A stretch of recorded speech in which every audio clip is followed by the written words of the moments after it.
Friends, welcome back to கோம்போ எடுக்கலை. இன்னைக்கு நம்ம ஈஸியான சிக்கன் சால்னா ரெசிபி தாங்க பார்க்க போறோம். அதுக்கு என்னென்ன தேவையான பொருட்கள்னு பார்க்கலாம் வாங்க.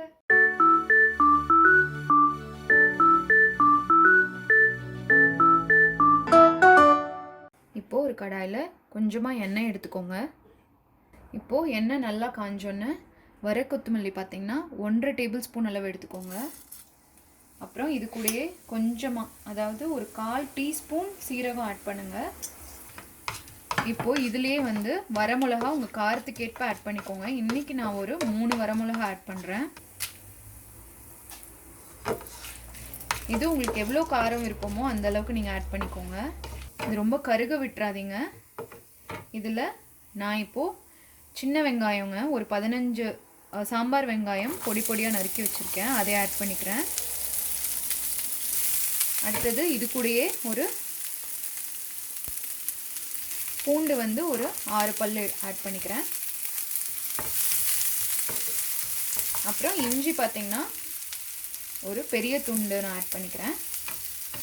ஸோ இது நல்லா வதக்கி விட்டுருங்க. இப்போ பாருங்கள், வெங்காயம்லாம் நல்லா வதங்கிடுச்சு. இதில் நான் 1.5 தக்காளி சேர்த்துக்கிறேங்க.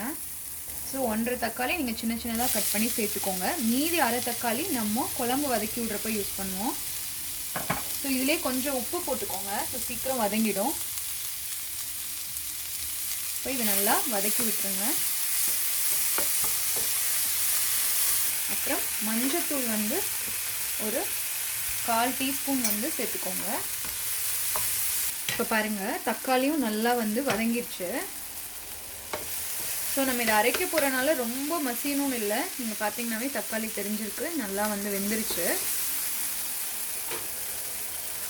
ஸோ இதில் வந்து நீங்கள் கைப்பிடி அளவு தேங்காய் எடுத்துக்கோங்க. இப்போது இது ஒரு 2 நிமிஷம் வதக்கி விடுங்க, இதையை போதும்.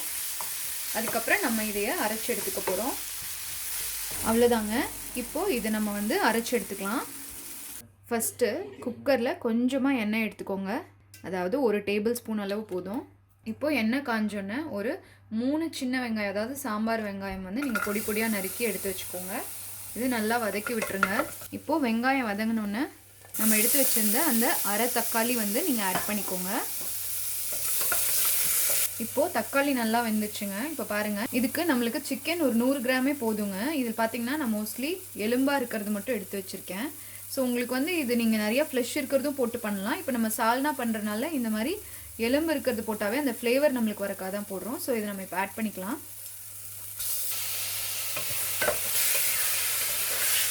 இப்போ ஆட் பண்ணதுக்கப்புறம் நல்லா வதக்கி விட்டுருங்க. இப்போ பாருங்கள், சிக்கன்லாம் நல்லா கலர் சேஞ்ச் ஆரம்பிச்சிருச்சு. சும்மா ஒரு இது 2 நிமிஷம் விட்டால் போதும். அதுக்கப்புறம் நம்ம அரைச்சி எடுத்துருந்ததை இதில் ஆட் பண்ணிக்கலாம். அப்புறம் ஃபஸ்ட்டு 1 கப் தண்ணி நம்ம சேர்த்துக்கலாம். ஃபஸ்ட்டு நான் 1 கப் தண்ணி சேர்த்துக்கிறேன். அப்புறம் இது நல்லா நம்ம மிக்ஸ் பண்ணி விட்டுறணும்.